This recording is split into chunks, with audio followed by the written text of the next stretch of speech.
परमेश्वर का धन्यवाद देता हूँ कि परमेश्वर ने एक और बार इस प्रकार से अवसर दिया कि दतिया की कलीसिया के साथ में सम्मिलित होकर के इस जूम के माध्यम से आप सब लोगों के साथ संगति कर पाऊँ और परमेश्वर के वचन को सीख सकूं, उसे सिखा सकूं और परमेश्वर जो वचन हम सबों के अध्ययन के लिए देता है उसे आप सब तक पहुंचा पाऊं। वचन का सुनाने वाला परमेश्वर परमेश्वर की आत्मा है। और हम जब आत्मा में होकर के अपने आप को परमेश्वर के सम्मुख समर्पित करते हैं, तब परमेश्वर हम में जो बदलाव लाना चाहता है उस बदलाव का मार्ग परमेश्वर के वचन के माध्यम से देता है। वचन में बहुत बड़ी सामर्थ है और वचन बहुत ही अद्भुत कार्य हम सबों के जीवन में कर सकता है अगर हम अपने आप को इस वचन के लिए समर्पित कर दे। तो जैसा कि हम पिछले कई सप्ताहों से 3 सप्ताहों से अध्ययन करते आ रहे हैं कि परमेश्वर की पहचान में बढ़ना, और कठिन समय अभी चल रहा है, इन समयों में और भी अधिक ये आवश्यक हो जाता है कि मसीही लोग परमेश्वर की पहचान में बढ़ते जाएं। अगर हम पहली सदी के विश्वासियों के जीवन को देखें तो हम यह पाएंगे कि उनके जीवनों में इस प्रकार से कोई व्यवहार होता ही नहीं था कि जो आपका विरोधी है वो आपको नाश ही करता था। यानी जान की परवाह उस जमाने में रख करके करना पड़ता था। यानी जान की हानि हो सकती थी, प्राण की हानि हो सकती थी। आज का समय काल बहुत भिन्न है। हम जरूर इस बात को कहते हैं कि मसीहों के लिए बहुत कठिन समय है, पर परमेश्वर के वचन पर चलने वालों के लिए हर समय ही कठिन रहा है। और आज के समय काल में तो नियम है, कानून है, जेल है, आदि आदि कई तरह के मार्ग हैं।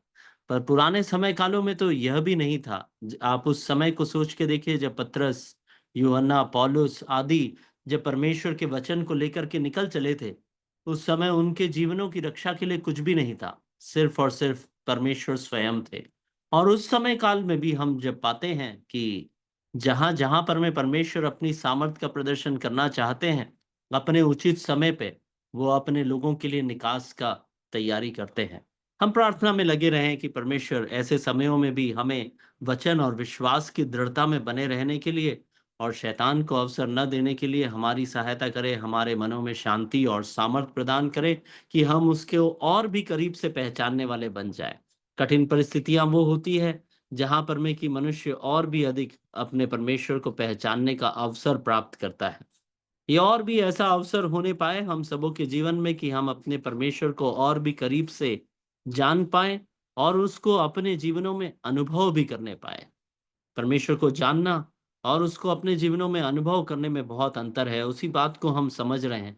जानना और पहचानना, उसमें बहुत बड़ा अंतर है। हम 3 चीज़ों का उसमें अध्ययन कर चुके हैं, मैं बहुत जल्द से दोहराना चाहूँगा। पहला था इकबोध, जो कि हमें यह स्मरण दिलाता है कि जब हम परमेश्वर की पहचान से दूर हो जाते हैं, उसे जानते ज़रूर हैं याजक होने के कारण, परमेश्वर के वचन के जानकार होने के कारण, पर उसकी पहचान में नहीं बढ़ते जाते, चाल-चलन में वो पहचान दिखती नहीं है, तो परमेश्वर की महिमा हमारे जीवनों से जा सकती है। परमेश्वर की संगति का हम अपने जीवनों में लोप महसूस कर सकते हैं। और हमने उस अध्ययन से वही बात को सीखा था, इकबोध हमारे जीवनों में ना आने पाए। ऐसी हमारी प्रार्थना और हमारा प्रयास रहे। दूसरा जो अध्ययन हमने किया था वो था यूसुफ के जीवन में, और हमने उसमें यह सीखा था बहुत ही अद्भुत बात, इतनी संपूर्ण एक उसका जीवन जिसमें सिर्फ कठिनाइयां, सिर्फ परेशानियां, 22 साल तक, उसके बचपन से लेकर के उसके प्रधानमंत्री बनते तक और उसके पिता और भाइयों से उसके दोबारा मिलते तक, वो सारा संपूर्ण समय काल जो 22 वर्षों का समय काल था, उन 22 वर्षों में वो परमेश्वर की पहचान में बढ़ने के कारण, अपने परमेश्वर को सही रूप से पहचानने के कारण वो कभी भी नहीं डगमगाया, वो सदैव स्थिर रहा। इसीलिए हमें भी जरूरी है कि हम अपने उद्धारकर्ता को सही ढंग से पहचान पाए। अगर हम उसको सही ढंग से पहचान पाएंगे तो संपूर्ण भरोसा उसके प्रयोजन पर, उसकी योजना पर रखने वाले हम बनेंगे। हम कुड़कुड़ाएंगे नहीं, हम रोएंगे नहीं, हम विलाप नहीं करेंगे, हम व्याकुल नहीं होंगे, हम निराश नहीं होंगे। परमेश्वर हमारे लिए एक योजना बनाया है। हर एक जन को जिसने उसे नाम लेकर के बुलाया है, जगत की सृष्टि से पहले उसे चुन लिया है। और परमेश्वर ने हम में से हर एक को एक उद्देश्य को पूरा करने के लिए चुना है। परमेश्वर के उस उद्देश्य, उसकी उस योजना और आपके जीवन में उसका जो प्रयोजन है, उस पर विश्वास रखने वाले हम, संपूर्ण हृदय से विश्वास रखने वाले हम तभी बन पाएंगे जब हम उसकी सामर्थ को और उस परमेश्वर को, उसके वादों को, उसकी प्रतिज्ञाओं को हम सही ढंग से पहचानने वाले बनेंगे। हम उस पर पूरी रीति से भरोसा रखने वाले बनेंगे। यूसुफ ने अपने जीवन के द्वारा उस भरोसे का परिचय दिया। यूसुफ ने अपने जीवन के द्वारा परमेश्वर की पहचान का परिचय दिया। उस कारण से उसके जीवन में वह आशीष जो हम पढ़ते हैं, हम सिर्फ उसके जीवनों की परेशानी और उसके जीवनों में आई हुई आशीषों को ही ध्यान देते हैं, परंतु उसने अपने जीवन में जो व्यक्तिगत तौर पे परमेश्वर की पहचान के द्वारा उसके विश्वास का प्रदर्शन किया, उसको हम कई बार भूल जाते हैं। हमें जरूरी है कि हम उसी प्रकार की विश्वास का प्रदर्शन देने वाले बन सके। उसके लिए बहुत अधिक जरूरी है, बहुत आवश्यक है कि हम परमेश्वर को बहुत करीब से पहचानने वाले बन जाएं। फिर हमने हमारे तीसरे अध्ययन में यूहन्ना रचित सुसमाचार, माफी चाहता हूं, पहला यूहन्ना, उसका तीसरा अध्याय और 6वें वचन का अध्ययन पिछले सप्ताह किया था कि अगर तुम मसीह को जानते हो तो फिर पाप नहीं करोगे। उस वचन को हम एक और बार पढ़ेंगे और आज के अध्ययन को शुरू करेंगे। पहला यूहन्ना, उसका अध्याय 3 और उसका वचन 6। जो कोई उसमें बना रहता है वह पाप नहीं करता। जो कोई पाप करता है उसने ना तो उसे देखा है और ना उसको जाना है। देखिए, यह वचन बहुत स्पष्ट है। हम पिछले सप्ताह इसका अध्ययन कर चुके हैं। मैं और भी अधिक समय उसमें नहीं गुजारना चाहूंगा। जिस किसी ने भी जो कोई पाप करता है उसने न तो उसे देखा है और न उसे जाना है। अगर हम पाप कर रहे हैं और हम विश्वासी हैं, तो परमेश्वर का वचन हमारे लिए भी यही है कि हम पाप तो कर रहे हैं और हम विश्वासी जीवन भी जी रहे हैं। इसका अर्थ यह है कि मैंने और आपने अपने परमेश्वर को सही ढंग से नहीं जाना है। एली के पुत्रों ने भी यहोवा को नहीं जाना था। वो याजकी कार्य तो कर रहे थे, पर वे उसे नहीं जानते थे। इसीलिए अगर हम उसे जानते हैं, अगर हम उससे प्रेम करते हैं, तो जैसा परमेश्वर का वचन यूहन्ना की पत्री में यूहन्ना के सुसमाचार में कहता है कि अगर तुम मुझसे प्रेम करोगे तो मेरी आज्ञाओं को मानोगे। अगर हम उससे जानने वाले बनना चाहते हैं, तो उसकी आज्ञाओं को मानने वाला हमें बनना पड़ेगा, तभी हम पाप से बच सकते हैं। परमेश्वर के करीब आने के द्वारा जीवनों में बदलाव आता है। हमने उसी बात पर अध्ययन कर रहे थे। यूसुफ के बाद का अध्ययन हमें यही सिखाता है। परमेश्वर को जानना जो है, वो हमारे जीवनों में बदलाव आता है। इसीलिए पहला यूहन्ना 3:6 में लिखा है, जो कोई पाप करता है उसने न तो उसे जाना है। वही बात पर हम गौर करें।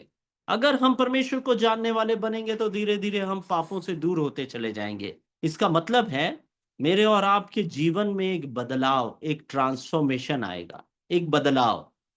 परमेश्वर की पहचान हमारे जीवनों में बदलाव लाती है। परमेश्वर के प्रभु यीशु मसीह के दो गुणों को हमने पिछले सप्ताह अध्ययन किया था। यूहन्ना 13:4 और 5 में कि प्रभु ने अपने आप को दीन किया। जब जिस क्षण उसे पता चला कि स्वर्ग और पृथ्वी का सारा अधिकार उसे दिया गया है, उसी क्षण, उस समय अहंकार, घमंड और ये सब कुछ भी एक रत्ती भर भी उसमें नहीं, पर उसने सबसे दीन, सबसे नीच कार्य को उस दिन किया और अपने शिष्यों के पांव धोए।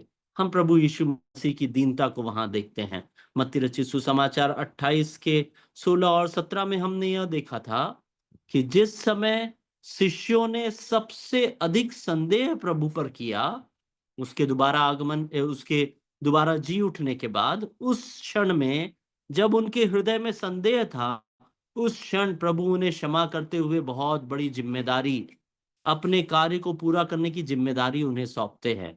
प्रभु दीन थे, प्रभु क्षमा करने वाले थे और ऐसे लोगों को भी जो उन पर संदेह करते हैं, उन्हें भी सबसे बड़ी जिम्मेदारी देने से पीछे नहीं हटते थे। हम प्रभु यीशु मसीह के जीवन से बहुत कुछ सीख सकते हैं। उसकी पहचान में बढ़ने के द्वारा अपने जीवनों में भी बदलाव ला सकते हैं। दो ही चरित्र की बातों को इसीलिए कहा क्योंकि ये दो चीजें ही करना हमारे लिए सबसे पहला और सबसे बड़ा कदम होगा। सबसे पहला और सबसे बड़ा कदम दीनता और दूसरों को क्षमा करना। अगर हम इन दोनों कदमों में अच्छे रहे, तो हम निश्चित तौर पे प्रभु यीशु मसीह को अपने जीवन में उतार पाएंगे। और जब हम उसे अपने जीवनों में उतारेंगे तो हमारा जीवन परिवर्तित होगा, उसमें एक बदलाव आएगा, एक ट्रांसफॉर्मेशन आएगा, जिसके द्वारा संसार प्रभु यीशु मसीह को पहचान पाएगा। मेरे और आपके जीवन का उद्देश्य यही है कि जगत के कोने कोने में मेरा प्रचार करो। और वो प्रचार कैसे हो? मेरे और आपके बदले हुए जीवन के द्वारा। जब लोग हमारे अंदर में एक बदलाव देखेंगे, तभी वो प्रभु यीशु मसीह के जो सामर्थ है उसे सही ढंग से पहचान पाएंगे। हमने काना की शादी में प्रभु यीशु मसीह की माता मरियम का जो स्वभाव है, जो निर्णय है, जो क्रियाएं उनने किए, जो डिसीजंस उनने लिए, उसके विषय में भी अध्ययन किया था। जब वो एक ऐसी परिस्थिति थी काना में, जहां पर में कि कोई और मरियम को छोड़ करके कोई और प्रभु यीशु मसीह के सामर्थ को नहीं जानता था। वहां कोई भी ऐसा नहीं था जो प्रभु यीशु मसीह कौन है करके पहचानता हो, उसकी सामर्थ को जानता हो। देखिए, मरियम जब प्रभु यीशु मसीह की सामर्थ को जानती थी, तो उन्होंने उनके साथ कैसा बर्ताव किया, वो अन्य लोगों के बर्ताव से बहुत अलग है। उनके जीवन में एक बदलाव आया, उन्होंने प्रभु को वहां बुलाया। उस अध्ययन के द्वारा हम 4 बातों को सीखा था, उस 4 बातों को दोहरा करके हम आगे बढ़ेंगे। वो 4 बातें थी, प्रभु यीशु मसीह आपके जीवन में, आपके परिवार में हमेशा उपस्थित होना चाहिए। अगर आपके जीवन में, आपके परिवार में प्रभु यीशु मसीह उपस्थित नहीं हैं, आप उसे वो स्थान नहीं दिए हैं, तो फिर कभी भी आपके जीवनों में सही निष्कर्ष, सही बदलाव, सही निर्णय हम नहीं ले पाएँगे। अगर प्रभु यीशु मसीह आपके हृदय में, आपके परिवार में, आपकी कलीसिया में उपस्थित हैं, आपने उसे वो स्थान दिया है, तो फिर दूसरा कार्य जो हमें करना है, हर एक समस्या को उसी के पास ले जाना है। हर एक समस्या को, चाहे छोटी हो, चाहे बड़ी हो, उसी के पास ले जाना है। मरियम ने वही किया। प्रभु यीशु मसीह जब काना में उपस्थित थे, तो जब दाखरस समाप्त हो गया, तो वह प्रभु यीशु मसीह के पास उस विनती को लेकर के गई कि दाखरस समाप्त हो गया है, ये परेशानी है, इसका निराकरण आप करिए। और तीसरी बात हमने उसमें से यह सीखी थी कि परमेश्वर के उचित समय का हमें इंतजार करना होगा। प्रभु यीशु मसीह को अपने जीवनों में स्थान देना होगा, सर्वोच्च स्थान। और उस सर्वोच्च स्थान का अर्थ यह है कि हर एक परेशानी को उसके पास लेकर के जाना होगा। तीसरी बात, जब आप अपनी परेशानी, अपनी विनती, अपना निवेदन, अपनी प्रार्थना प्रभु के सम्मुख समर्पित कर दिए, उसके बाद परमेश्वर के समय का इंतजार करना होगा। जब समय आएगा, जब उचित समय होगा, तब परमेश्वर उचित सॉल्यूशन देंगे, तब परमेश्वर उचित उपाय आपके जीवन में करेंगे। तो हमारा कार्य यह है कि हम परमेश्वर के समय का इंतजार करें। और चौथी और सबसे महत्वपूर्ण बात यह है कि जब परमेश्वर का उत्तर आए और परमेश्वर जो आज्ञा देता है, उस आज्ञा को ठीक वैसा ही करना। हमने दूसरे अध्याय में पढ़ा था, यूहन्ना रचित सुसमाचार के दूसरे अध्याय में मरियम वहां सेवकों से कहती है, जैसा वह कहे वैसा ही करना, ठीक वैसा ही करना। कई बार ऐसा होता है हमारे जीवनों में कि हम अपने जीवन में सर्वोच्च स्थान प्रभु यीशु मसीह को दे देते हैं, अपने जीवन की परेशानियों को उनके पास लेकर के जाते हैं, विनती, निवेदन और प्रार्थना उनके सम्मुख समर्पित कर देते हैं, उनके उत्तर का हम इंतजार करते हैं। और जब इंतजार करने के बाद उत्तर में ना आता है, जवाब में नहीं आता है, तो हम ठीक वैसा करने के बजाय हमारे मन को जो भाता है वो कर बैठते हैं। तो इसीलिए चौथा जो कदम है वो अति महत्वपूर्ण कदम है। परमेश्वर जैसी आज्ञा देता है, ठीक वैसी ही आज्ञा करना है। हो सकता है वो आज्ञा आपकी इच्छाओं के विपरीत हो सकता है आपके विचारों में वो आज्ञा समझ में ना आए, शायद आपको प्रतीत ही न हो कि ये जवाब ऐसा क्यों आया है। कई बार कई तरह से इस प्रकार के जवाबों को हम अपने प्रार्थना पूर्वक, जब भी हमने कई विषयों को रखा, हम देखते हैं कि परमेश्वर का उत्तर हमारी इच्छाओं के एकदम विपरीत आ जाता है। पर उस समय भी हमें परमेश्वर पर विश्वास रखते हुए, जैसा कि यूसुफ ने अपने जीवन काल में रखा था, वैसा विश्वास रखते हुए उस आज्ञा को ठीक वैसा ही मानना होगा। ये चौथी बात है। और अब हम आगे अपना अध्ययन को बढ़ाते हुए अपने जीवनों में परमेश्वर की पहचान से जो बदलाव आता है, उसी के उदाहरण के तौर पे सामरी स्त्री का उदाहरण लेंगे। यूहन्ना रचित सुसमाचार उसके 4थे अध्याय में सामरी स्त्री का वर्णन हम पाते हैं। हम उस अध्याय को निकाल लें और उसमें अलग-अलग भागों में हम सामरी स्त्री के विषय में पढ़ करके उसके द्वारा भी हम अपने जीवनों में प्रभु की पहचान से क्या बदलाव आ सकता है, उसको जानेंगे। ये सारी बातें मुझे और आपको प्रेरित करें आने वाले दिनों में कि हम और भी अधिक समय प्रभु की पहचान में बढ़ने में बिताएं। हर एक जो वचन हम पढ़ते हैं, हर एक प्रार्थना जो हम करते हैं, उससे हम और भी उसके करीब आ जाएं ताकि हमारे जीवनों में भी वही बदलाव आए जो मरियम के जीवन में आया, जो सामरी स्त्री के जीवन में आया, जो यूसुफ के जीवन में आया। इसीलिए हम इस अध्ययन का प्रयास कर रहे हैं और उसकी अगुवाई पवित्र आत्मा हमारे जीवनों में करने पाए। यूहन्ना रचित सुसमाचार के 4थे अध्याय से 4 से लेकर के 39 तक के जो वचन हैं, उनमें हम सामरी स्त्री का वर्णन पाते हैं। यूहन्ना 4 के चौथे चौथे अध्याय के 4थे वचन से लेकर के 39 तक के वचन, पर हम उन्हें पढ़ने नहीं जाएंगे क्योंकि बहुत सारे वचन हैं। हम उसमें से इस बात को सीखेंगे कि कई बार क्या होता है कि हम इस तरह से विचार करते हैं कि हमारे जो विचार हैं, जो हमारी सोच है, कई बार इतनी गलत होती है। देखिए, इस बात पर गौर कीजिएगा। कई बार हमारी सोच, जो हम विचार पहले से ही ठान लेते हैं, वो इतनी परमेश्वर की नज़र में इतनी गलत होती है, पर क्योंकि वो विचार कई सालों से चला आ रहा है, हम कई बार से हमारी रीति रिवाजों में वो बातें आ गई है और हमने हमेशा अपने जीवनों में वही अनुभव किया है, उस प्रकार के विचारों से हमारे मन में कई धारणाएं बन जाती हैं। पर परमेश्वर का वचन या परमेश्वर की पहचान में बढ़ जाने से कई ऐसी धारणाएं गलत साबित हो जाती। यही बात को हम सामरी स्त्री के जीवन में पढ़ते हैं कि उसके जीवन में उस दिन तक के जो कुछ भी धारणाएं एक यहूदी के विषय में, मसीह जो उद्धार करता है उसके विषय में, ये सारी धारणाएं जो उसके मन में थी, वो सब कुछ जब वो प्रभु यीशु मसीह के मुखामुख होती है, उनके सम्मुख आती है, उन्हें पहचान लेती है, तो वो सारी धारणाएं ध्वस्त हो जाती है। सारे उसके विचार जो है वो टूट जाते हैं।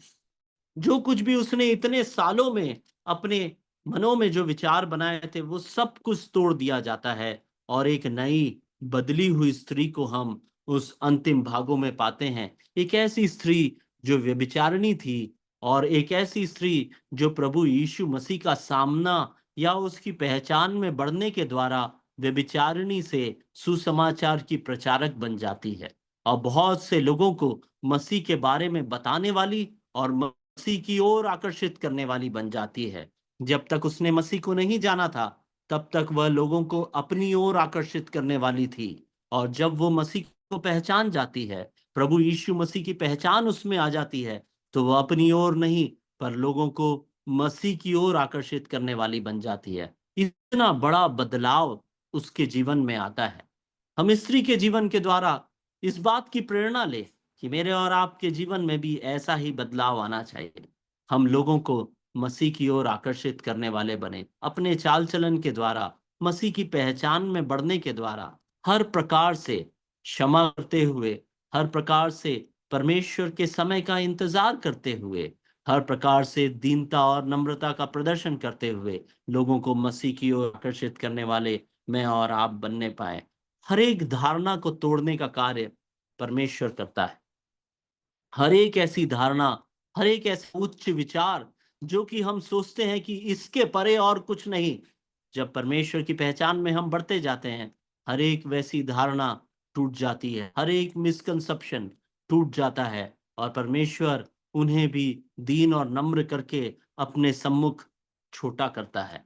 सामरी स्त्री के जीवन से हम देखेंगे, चौथा अध्याय का 20वां वचन हम पढ़ते हैं, चौथा अध्याय और उसका 20वां वचन।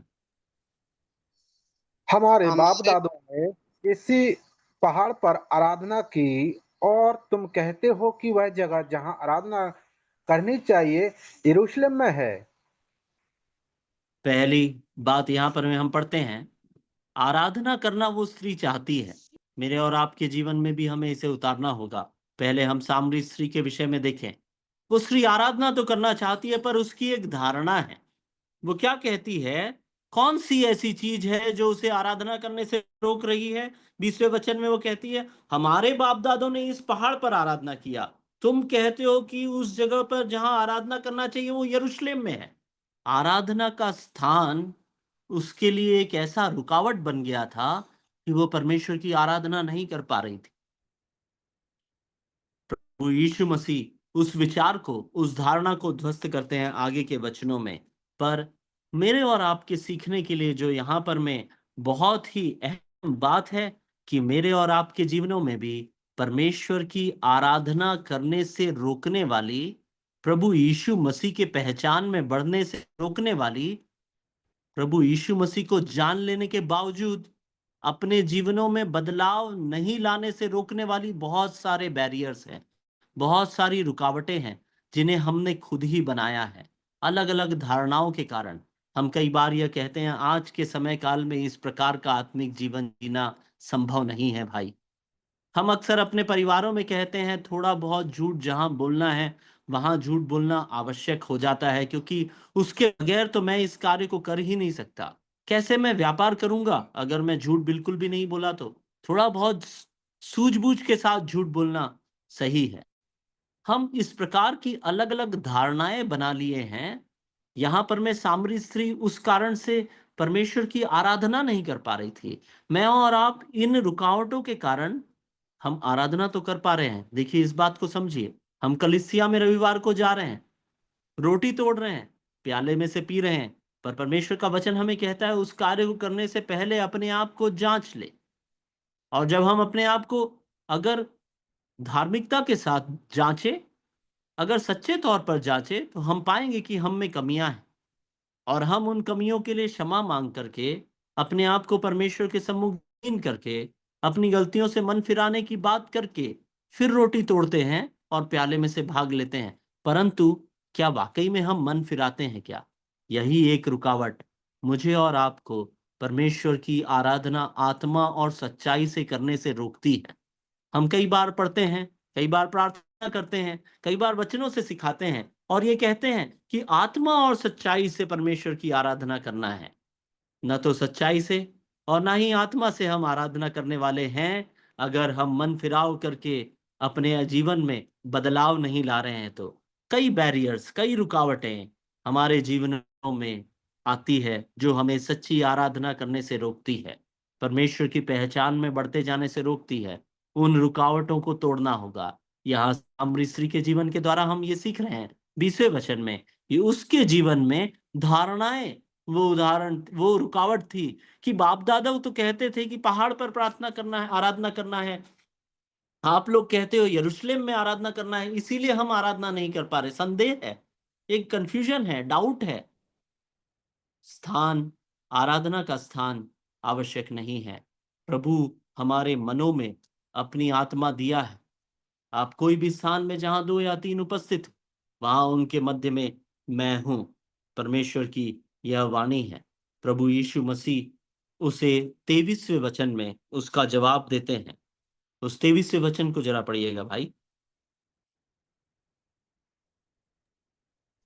20। 23। परंतु वह समय आता है, वरन अब भी, हे जिसमें सच्चे भक्त पिता की आराधना आत्मा और सच्चाई से करेंगे, क्योंकि पिता अपने लिए ऐसे ही आराधकों को ढूंढता है। सामरी स्त्री का सवाल है कि बाप दादा बोलते पहाड़ पर करो, तुम बोलते हैं यरूशलेम में करो, मैं आराधना कहाँ करूं? 23वें वचन में प्रभु यीशु मसीह कहते हैं, अब भी वह समय है जब सच्चे भक्त पिता की आराधना आत्मा और सच्चाई से करेंगे। पिता यह नहीं देखता कि आराधना पहाड़ पर किया है या आराधना यरूशलेम में किया है। वह हृदय को जांचने वाला परमेश्वर है। वो मेरे और आपके हृदय को देखता है और वह यह देखता है कि कौन ऐसा आराधक है, कौन सच्चा आराधक है जो आत्मा और सच्चाई से मेरी आराधना करता है। मेरे प्रियो, सामरी स्त्री का एक बैरियर, एक रुकावट जो उसे प्रभु के पहचान में बढ़ने से रोक रहा था वो यह था कि वो उसे एक कंफ्यूजन था कि वो कैसी जगह पे आराधना करे। परमेश्वर उसमें स्पष्ट जवाब देते हैं। मैं आशा करता हूं कि हमारे जीवनों में भी यह जवाब स्पष्ट है। हम आराधना जब करें, आत्मा और सच्चाई से करें। हमारे हृदयों में परमेश्वर ने अपनी आत्मा दिया है। उस आत्मा को हम खेदित न करते हुए, अपने पापों से मन फिरा करके, स्वयं को जांच करके, परमेश्वर की उपस्थिति को भय योग्यता के साथ, भयपूर्ण आदर के साथ, रेवरेंस के साथ में हम आराधना करें। तभी हमारी आराधना सच्ची और आत्मा से की हुई आराधना होगी। तभी प्रभु मुझे और आपको देख करके कह पाएगा, ये मेरा सच्चा आराधक है, ये कलीसिया मेरी सच्ची आराधना करती है। स्थान कहाँ है? पहाड़ के ऊपर है, या ऊंचे भवन में है, या सुंदर भवन में है, एसी के कमरे में है, या गर्मी में है, या धूप में है, या पेड़ की छांव में है, उससे परमेश्वर को कोई फर्क नहीं पड़ता। परमेश्वर हृदय को देखने वाला परमेश्वर है। एक ऐसी धारणा जो आपके और मेरे हृदय में अगर है कि आराधना वहां करूं कि यहाँ करूं, जीवन में बदलाव कैसे लाऊं, इस वचनों के द्वारा वो जीवन में बदलाव आने पाए कि प्रभु ढूंढ रहा है अपने लिए सच्चे आराधक को। एक रुकावट जो उसके जीवन में थी, आराधना का स्थान, प्रभु ने उस रुकावट को तोड़ दिया। कहा कि प्रभु हर जगह की आराधना को स्वीकार करता है अगर वो आत्मा और सच्चाई से सच्चे आराधक के द्वारा की गई हो। मेरे और आपके जीवनों में भी हम इस बात को पहचानें कि कितना आसान है प्रभु को पहचानना, कितना आसान है प्रभु को प्रसन्न करना। सच्चाई से और आत्मा से अगर हम अपना जीवन जिए तो प्रभु हमें ढूंढ रहा है सच्चे आराधक के तौर पर। मैं और आप वो आराधक बनने का प्रयास करें। दूसरी बात, क्या हम अपने उद्धारकर्ता को पहचानते हैं क्या? क्या हम अपने उद्धारकर्ता को पहचानते हैं क्या? क्या हम उसकी खोज में हैं क्या? हमारा उद्धारकर्ता हम पर अपना प्रकाशन, या हमारा उद्धारकर्ता हमारे सम्मुख उस समय प्रकट होता है जब हम उसकी बिल्कुल भी उम्मीद नहीं करते। प्रभु अपना प्रकाशन मुझ पर और आप पर ऐसे समयों पर, ऐसे स्थानों पर सर्वदा करता रहता है जहां हम उम्मीद भी नहीं करते कि प्रभु कुछ करेगा। सामरी स्त्री के जीवन में उस बात को हम देखते हैं। अगर हम 26वें वचन को देखें, अगर हम 26वें वचन को देखें, वहां प्रभु यीशु मसीह सामरी स्त्री के ऊपर अपने आप को प्रकट करते हैं। देखिए 25वें जो वचन है, 25वां वचन जो है, वहां पर में सामरी स्त्री एक सवाल पूछती है। उसे उम्मीद भी नहीं है। उसके सामने तो एक यहूदी मनुष्य बैठा हुआ है जो प्यासा है और कुएं से पानी निकाल करके उसे पिलाने के लिए कह रहा है। उसकी प्यास बुझाने का वो सोच रही है। उस मनुष्य के सामने 25वें वचन में, भाई 25वां वचन पढ़िएगा। स्त्री ने उससे कहा, मैं जानती हूँ कि मसीह जो क्रिस्तुस कहलाता है आने वाला है। जब वह आएगा तो हमें सब बातें बता देगा। वो उम्मीद भी नहीं करती थी कि परमेश्वर वहां पर में उसे आकर के दर्शन देंगे। वह तो अपनी दिन प्रतिदिन की दिनचर्या में लगी हुई थी और वो कहती है कि हाँ, मैं जानती हूं कि ख्रिस्त तो आने वाला है। मेरे और आपके जीवनों में भी कई बार ऐसे समयों में जहां पर में कि हम परमेश्वर को पाने की उम्मीद भी नहीं करते, परमेश्वर की उपस्थिति की उम्मीद भी नहीं करते और अपने जीवनों को जीते जाते हैं। सामरी स्त्री ने कभी भी नहीं सोचा था कि परमेश्वर स्वयं आकर के उसके पापों का बोध उसे कराएंगे। वो तो अपने पापमय जीवन में लिप्त होकर के बहुत आनंद के साथ में, बहुत योजना के साथ में अपना जीवन जी रही थी। आप जानते हैं उसके जीवन के बारे में। प्रभु यीशु मसीह उससे जब सवाल करते हैं तो उसका जीवन किस प्रकार का जीवन था आप सब जानते हैं। उन भागों को पढ़ने की आवश्यकता नहीं।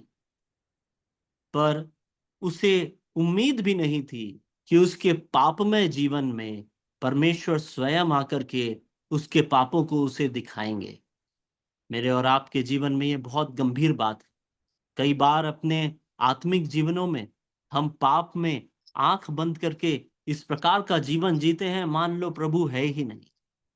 मेरे प्रियो, इसमें कोई शक नहीं कि प्रभु हृदयों को जांचने वाला परमेश्वर है, उससे कोई बात भी नहीं है। वह सामरी स्त्री कहती है कि मैं जानती हूं कि वो तो आने वाला है। जब वो आएगा हमें सब बातें वो बता देगा। वो अज्ञान नहीं थी, ठीक उसी प्रकार से जिस प्रकार से आज मैं और आप अज्ञान नहीं है कि प्रभु सब कुछ जानता है। उसके बावजूद भी उसने चुनाव किया था कि वह पापमय जीवन जिएगी। मैं और आप भी हो सकता है अपने जीवनों में इस प्रकार का चुनाव करके बैठे हैं और जानते हैं कि प्रभु दोबारा आएगा, न्याय करेगा। मैं तो जानता हूं, हम अक्सर प्रार्थना करते हैं, कलीसियाओं में वचन सुनते हैं कि वो आने वाला है, न्याय करने आने वाला है। उसके बावजूद भी हम उम्मीद ही नहीं करते कि वो अभी आ गया है। और यहाँ देखिए, सामरी स्त्री के जीवन में सबसे अचंभा कर देने वाली बात 26वां वचन में लिखा है। यीशु ने उससे कहा, मैं जो तुझसे बोल रहा हूं वही हूं। जो ख्रिस्त जो आने वाला है, जो ख्रिस्त जो सब बातें बताने वाला है, जो ख्रिस्त जो मसीहा है, जो छुटकारा देने वाला है, वो मैं ही हूं। देखिए, जहां हम उम्मीद नहीं करते वहां परमेश्वर हम पर अपना प्रकाशन करता है। कितना अद्भुत परमेश्वर! हमारे जीवन की सबसे व्याकुल, सबसे निचले स्तर पर जब आप रहोगे, जब आप दुखी हो के आपका हृदय भारी हो जाएगा और आप अकेलेपन का महसूस करोगे, निश्चिंत रहिए, वहां भी आपके साथ परमेश्वर है। जब हम बहुत आनंद के साथ में, बहुत ही अपनी उपलब्धियों का हर्ष मनाते हुए जीवन जी रहे होंगे, निश्चिंत रहिए, उस समय पर भी परमेश्वर आपके साथ में है। मेरे और आपके परमेश्वर, उस उद्धारकर्ता का यह वचन है, मैं जो तुझसे बोल रहा हूं वही हूं। आपके जीवन की हर परिस्थिति में, अच्छी, बुरी, व्याकुलता, इन सभी चीजों से भरी हुई परिस्थिति में निश्चिंत रहिए, परमेश्वर आपके साथ में है। एक और बात जो गंभीरता की है, वो यह है कि आपके जीवन के पाप भरे समय में, जब आप उस पाप को कर रहे हैं जिसे करना आपके लिए योग्य नहीं है, उस समय भी याद रखें कि परमेश्वर कहता है कि मैं यहाँ हूँ, मैं उपस्थित हूँ, मैं देख रहा हूँ। मेरे प्रियो, यह वचन मुझे और आपको प्रेरित करे कि हम अपने जीवनों में कभी भी निराश, हताश और व्याकुल न हो, क्योंकि परमेश्वर सदैव हमारे साथ है। उसी प्रकार से हमें भय भी दे, हमें डराए भी कि हमारे जीवनों के पाप भरे क्षणों में भी परमेश्वर हमारे साथ में है, वो देख रहा है। वो कह रहा है, मैं जो तेरे तुझसे बोल रहा हूं, मैं वही हूं जो आने वाला है, जो न्याय करने आने वाला है। मेरे प्रियो, इस पहचान में बढ़ना बहुत जरूरी है कि वो सदैव हमारे सम्मुख है। ऐसी हर परिस्थिति में भी जहां हम उम्मीद भी नहीं करते, वहां भी परमेश्वर हमारे साथ है। ये दूसरी बात थी जो हमने आज सीखी। हमें यह बात ढाढ़स भी दे और हमें भयपूर्वक अपने जीवनों में बदलाव लाने के लिए भी प्रेरित करे। तीसरी बात की ओर हम बढ़ते हैं, जो कि 16वें से लेकर के 18वें वचन में है। चौथा अध्याय यूहन्ना 4 का 16 से लेकर 18 तक के वचन को, उसे जरा पढ़िएगा भाई। यीशु ने उससे कहा, जा अपने पति को यहाँ बुला ले। स्त्री ने उत्तर दिया कि मैं बिना पति की हूँ। यीशु ने उससे कहा, तू ठीक कहती है कि मैं बिना पति की हूँ, क्योंकि तू 5 पति कर चुकी है, और जिसके पास तू अब है वह भी तेरा पति नहीं। यह तूने सच कहा है। पाप से भरा हुआ जीवन उस स्त्री का था। हम अभी उसी के विषय में जान रहे थे। जब 25 और 26 वचन को जब हमने पढ़ा तो हमने उसके बारे में देखा, और यहाँ पर मैं उसके पाप का प्रकटीकरण, परमेश्वर हम पर अपने पापों का, जो पाप हम करते हैं उसका प्रकटीकरण करते हैं, और हमसे यह उम्मीद करते हैं कि हम उन पापों से मन फिराएं, हम उन पापों की क्षमा मांगे और मन फिराएं। देखिए, यहाँ सामरी स्त्री ने कभी भी इस बात की उम्मीद नहीं की थी कि वहां पर में कोई भी ऐसा आएगा जो उसे पहचान पाएगा। ये मनुष्य तो यहूदी दिखता है, वो मेरे बारे में कुछ भी नहीं जानता। 16वें वचन में जब प्रभु यीशु मसीह उसे आज्ञा देते हैं कि जा अपने पति को बुला ले आ, तो वो उत्तर देती है कि मैं बिना पति की हूं। अपने पाप को वो स्वीकार नहीं करती, वो अपने पाप को स्वीकार नहीं करती है।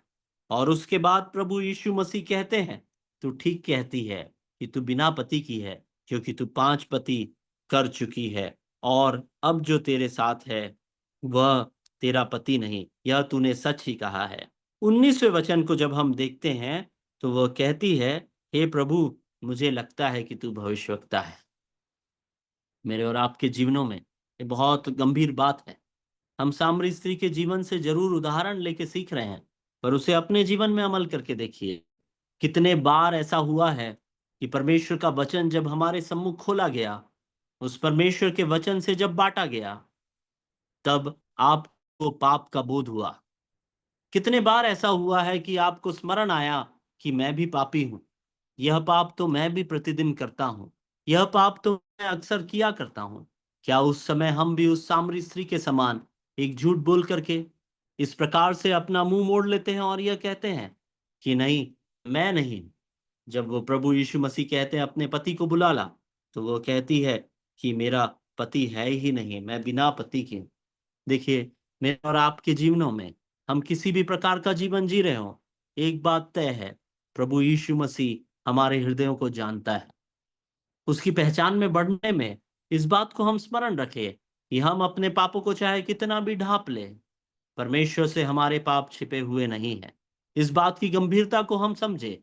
हमने जब आकान के पाप के विषय में एक बार अध्ययन किया था, तो हमने उस बात का अध्ययन किया था कि उसने सोचा अपने तंबू में गड़ा करके किसी को उस बात का पता नहीं चलेगा। पर परमेश्वर सब कुछ देखने वाला परमेश्वर है। वो न्यायी और धार्मिकता से न्याय करने वाला परमेश्वर है। चाहे हम उस स्त्री के समान न बन जाएं, हम आकान के समान न बन जाएं, जो कि अपने पापों से तौबा करने के बजाय उन पापों को ढांप करके इस विचार से बैठे रहते हैं कि अभी प्रभु को आने में देर है, मैं बाद में सुधार करूंगा। प्रभु कब आ जाएगा हमें मालूम नहीं। हमें आज भी अवसर है कि हम अपने पापों से तौबा कर लें, क्योंकि परमेश्वर की पहचान में बढ़ने के लिए वही कदम है जो हमारे जीवनों में बदलाव लाता है। देखिए, ये वो कदम है, ये वो स्टेप्स हैं जिनके द्वारा उस स्त्री के जीवन में बदलाव आया। हमने उसी बात को देखा। उसके मन में एक धारणा थी कि उस जगह जो है आराधना की, उसमें जाए बगैर आराधना हो नहीं सकती थी। वो यह जानती नहीं थी कि उद्धारकर्ता कौन है। वो कहती है वो तो आने वाला है, और साथ ही साथ वो अपने पापों को मानती नहीं थी। पर प्रभु यीशु मसीह से जब उसका साक्षात्कार होता है, जब प्रभु यीशु मसीह से उसका सामना होता है, तो उसके जीवन में ये सारी धारणाएं बदल जाती है। मैं और आप वाकई में अगर प्रभु यीशु मसीह का सामना अपने जीवनों में किए हैं और उसको पहचाने हैं, तो भय के साथ में अपने जीवनों में इन चीजों को हम बदलेंगे कि हम अपने पापों को ढांपने वाले नहीं बनेंगे। मेरे और आपके पाप प्रभु के सम्मुख खुले और बेपर्दा है। वह सब कुछ जानता है। हमारे लिए समय है, आज भी समय है कि हम अपने पापों से मन फिराएं और उसी प्रभु को अपनाएं और उसके बताए हुए मार्ग पर चलते जाएं और उसके विश्वास में निरंतर आगे बढ़ते जाएं। अगले चरण की ओर हम आते हैं। एक और बात इसी विषय में मैं बताना चाहता हूं। जब हम सामरी स्त्री तो उस समय प्रभु को नहीं जानती थी, पर मैं और आप तो प्रभु को जानने वाले हैं, और परमेश्वर का वचन मेरे मुझे और आपको दिया हुआ है। जब हम अपने जीवनों में परमेश्वर के वचन को अपने सम्मुख खोल करके उसे पढ़ेंगे और उसके साथ में अपने जीवन की तुलना करेंगे, तो हम पाएंगे कि हम में क्या घटी है। परमेश्वर का वचन हम पर हर एक वो प्रकाशन करता है जो जिस प्रकाशन की मेरे और आपके जीवन में आवश्यकता है। जो बदलाव, जो ट्रांसफॉर्मेशन मुझे और आपको अपने अपने जीवनों में लाना है, उस बदलाव को परमेश्वर अपने वचन के द्वारा हम पर प्रकाशित करता है। हम उसे ग्रहण करके उसे अपने जीवनों में बदलने वाले बने। उस 16वें से लेकर के 8वें वचन के द्वारा हम इस बात को सीखें कि परमेश्वर हम पर अपने पापों का, यानी मेरे पापों को उजागर करता है। और जब मेरे पाप मुझे उजागर हो जाते हैं, परमेश्वर के वचन को पढ़ने के द्वारा जब मेरे पापों का बोध मुझे हो जाता है, तो परमेश्वर चाहता है कि मैं उन पापों की क्षमा मांग करके मन फिराऊं। तो हमारा तीसरा कदम, पापों को जान करके उनसे मन फिराना, वही हमारे जीवनों में आत्मिक बदलाव ला पाएगा। चौथी बात की ओर हम आते हैं, जो कि हम 10वें वचन में हम पढ़ते हैं। 10वां वचन पढ़िएगा भाई। 10वां वचन, चौथा अध्याय, उसका 10वां यीशु ने वचन। उत्तर यीशु ने उत्तर दिया, यदि तू परमेश्वर के वरदान को जानती और यह भी जानती कि वह कौन है जो तुझसे कहता है मुझे पानी पिला दो, तो उससे मांगती और वह तुझे जीवन का जल देता। देखिए, यह भी बहुत ही अद्भुत बात है, बहुत ही अद्भुत बात है। आप सोच के देखिए, वो सामरी स्त्री वहां पर में प्रभु यीशु मसीह से कहती है कि तू यहूदी होकर सामरी स्त्री से पानी क्यों मांगता है।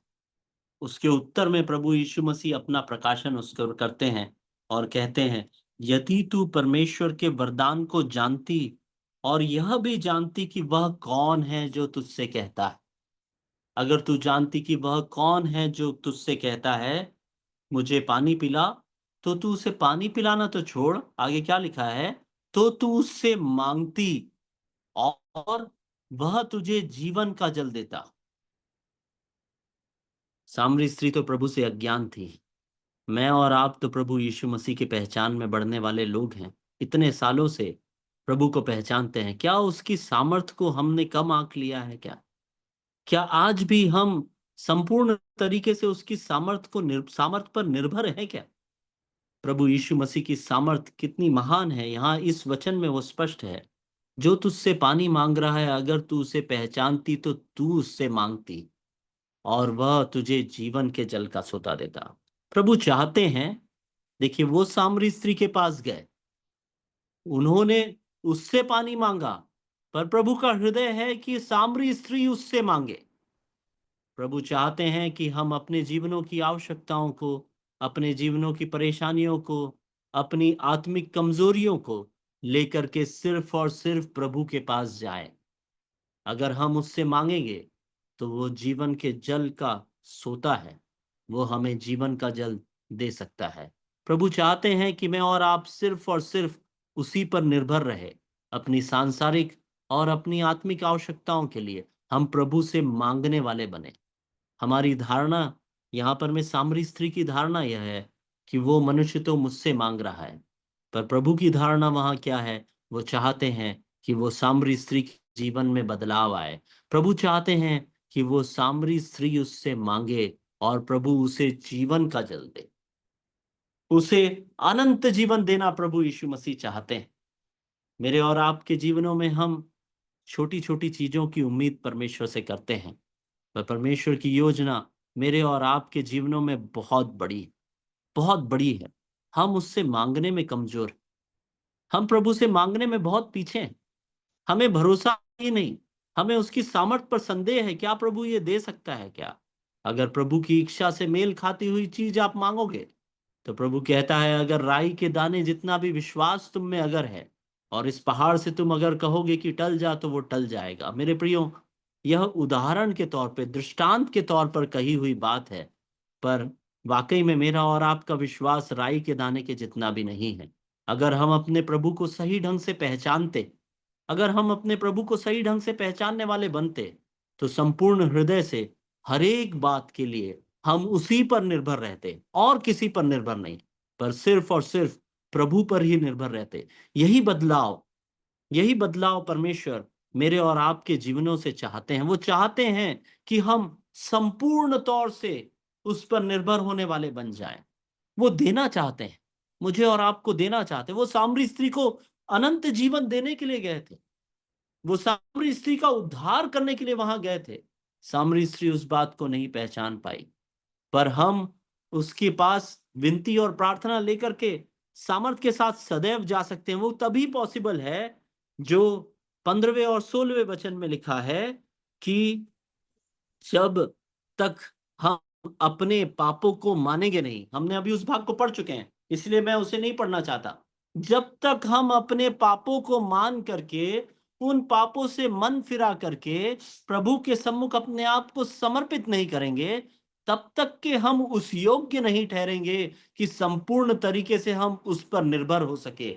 अगर हम अपने पापमय जीवन में अपना समय बिताना चाहते हैं, कुछ कुछ कॉम्प्रोमाइजेस अपने जीवनों में, कुछ कुछ समझौते हम कर रखे हैं और दो नाव पे हमने पैर रखा हुआ है कि थोड़ा सांसारिक और थोड़ा आत्मिक, तो निश्चित ही हम उसकी सामर्थ पर संदेह करेंगे। निश्चित ही हम हर एक बात पर प्रभु पर निर्भर नहीं रहेंगे। परमेश्वर अपनी सामर्थ का प्रकाशन मेरे और आपके जीवन में कर चुका है उस काल्वरी के क्रूस पर, उस मृत्यु को हराने के द्वारा, उस पाप का श्राप जो सर्वदा के लिए मनुष्य जाति पर आदम के पाप के कारण हो गया था, उसको हमेशा के लिए हमसे दूर करने के द्वारा प्रभु यीशु मसीह ने उस बात का प्रमाण दे चुका है कि सबसे कठिन चीज के लिए भी तुम मुझ पर निर्भर हो सकते हो, और उसे पाने के लिए तुम्हें कुछ भी नहीं करना होगा। मैंने सब कुछ कर चुका हूं काल्वरी के क्रूस पर।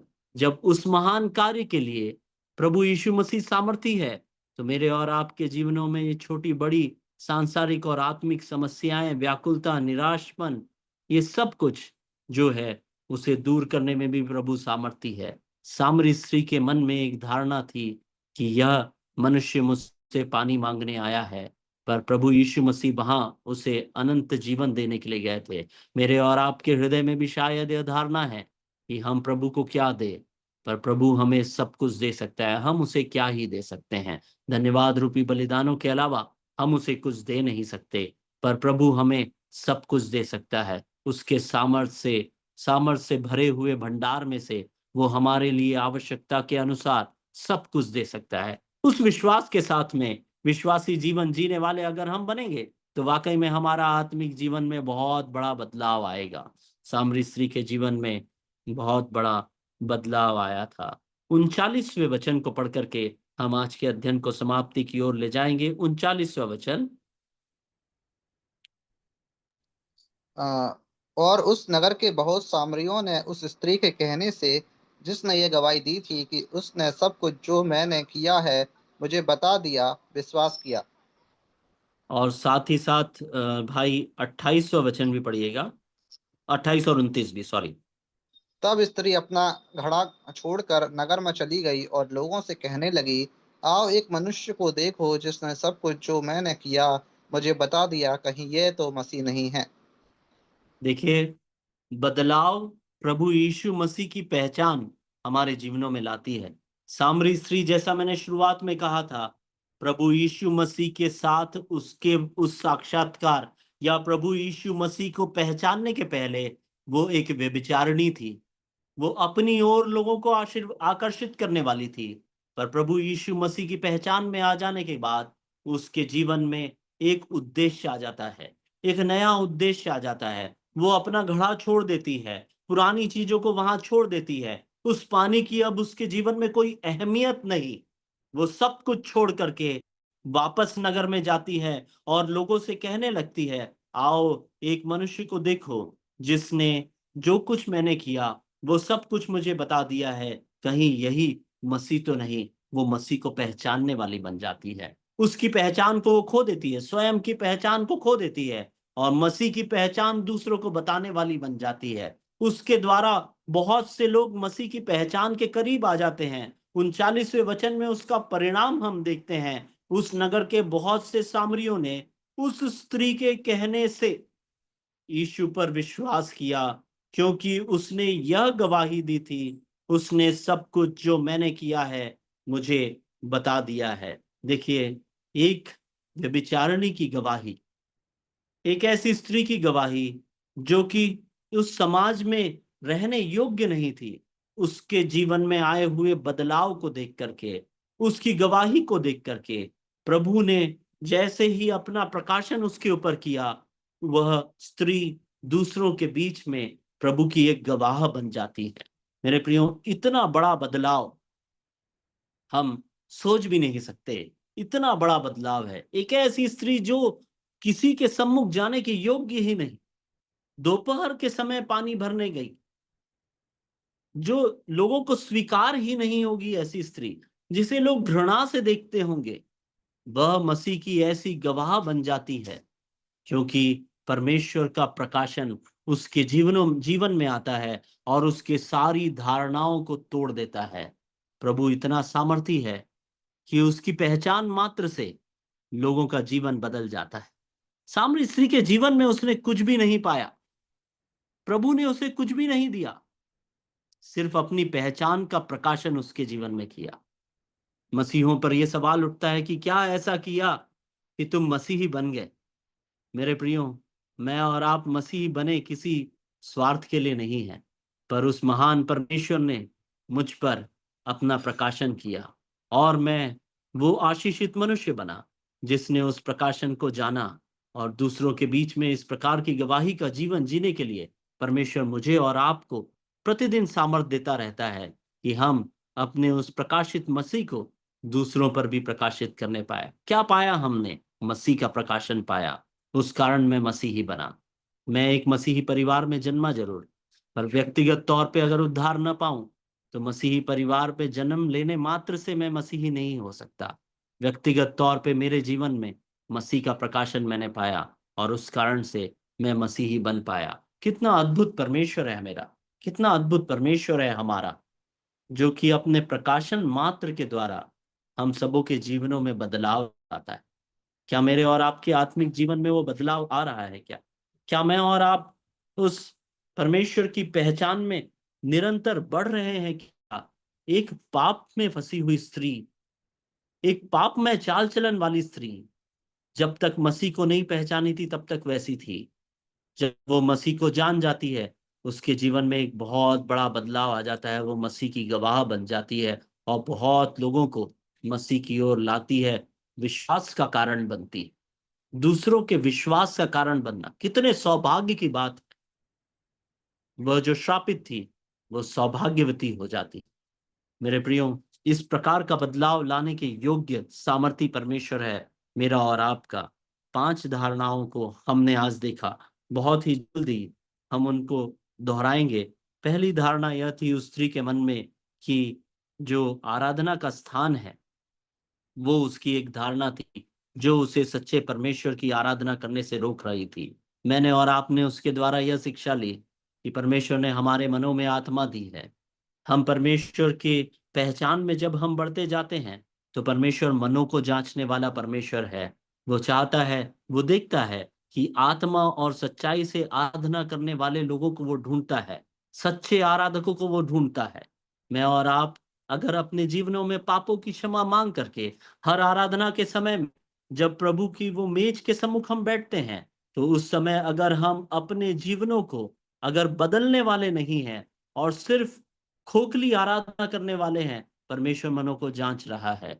क्या मैं और आप आत्मा और सच्चाई से उसकी आराधना करने वाले बन सकते हैं? क्या दूसरी बात, क्या हम अपने परमेश्वर को पहचानते हैं? क्या 26वें वचन के द्वारा हमने इस बात को पढ़ा कि जहां कहीं भी हम हो, कैसी भी परिस्थिति में क्यों ना हो, व्याकुल हो, निराश हो, अकेलेपन का महसूस कर रहे हो, और हो सकता है आनंद में हो या पाप में परिस्थिति में क्यों ना हो, हर एक स्थान पर प्रभु हमारे साथ है। वो देख रहा है, वो भय के साथ में और उस आश्वासन के साथ में कि चाहे कैसी भी परिस्थिति क्यों ना हो, मेरा प्रभु मेरे साथ में है। उस बात को वो हम पर अनएक्सपेक्टेड स्थानों में, ऐसी स्थानों में जहां हम उम्मीद भी नहीं कर सकते, वहां पर में प्रभु हम पर अपना प्रकाशन करता है। उस बात को हमने सीखा। तीसरी बात हमने यह जाना कि हमें अपने पापों से तौबा करना चाहिए, हमें अपने पापों से मन फिराना चाहिए। सामरी स्त्री ने अपने पापों को नहीं स्वीकार किया, प्रभु ने उस पर उसके पापों पापों को प्रकट किया ताकि वह उनसे तौबा कर सके। परमेश्वर बार बार वचनों के द्वारा, अन्य अन्य माध्यमों के द्वारा मेरे और आपके पापों को हम पर, स्वयं पर व्यक्तिगत तौर पे प्रकट कर रहा है। आज समय है कि हम मन फिराएं और उसके और भी करीब आ जाएं। चौथी बात हमने 10वें वचन से सीखा था, जो कि बहुत ही अद्भुत वचन है। सामरी स्त्री सोच रही थी कि वह उससे पानी मांग रहा है। प्रभु चाहता था कि सामरी स्त्री उससे मांगे। आज प्रभु चाहता है कि उनके हर एक आराधक, सच्चे आराधक, परमेश्वर की सामर्थ पर भरोसा रखते हुए हर एक बात को, हर एक विनती को, हर एक आवश्यकता को प्रभु के सामने ही ले जाए, और किसी पर और किसी की सामर्थ पर भरोसा रखने की आवश्यकता नहीं। प्रभु सामर्थी है हर एक कार्य को पूरा करने में। सृष्टिकर्ता आपके जीवनों में उस कार्य को जरूर पूरा करेगा अपने उचित समय पर। उस विश्वास के साथ हर एक आवश्यकता को हम उसके पास पहुंचाने वाले बने। पर अगर बिना पापों की क्षमा के साथ हम अपने परमेश्वर के पास जा रहे हैं, बिना मन फिराव के साथ अपने परमेश्वर पर जा रहे हैं, तो उसकी सामर्थ हमारे ऊपर कार्य नहीं करेगी। वह अपना घड़ा छोड़ करके प्रचार के लिए निकल जाती है, वो अपना घड़ा छोड़ करके दूसरों को मसीह के बारे में बताने के लिए निकल जाती है। हमारे लिए भी वह एक स्टेप है, जो 5वां कदम है, वो यह है कि जो अनुग्रह हमने पाया वो अनुग्रह हम दूसरों को भी बांटे।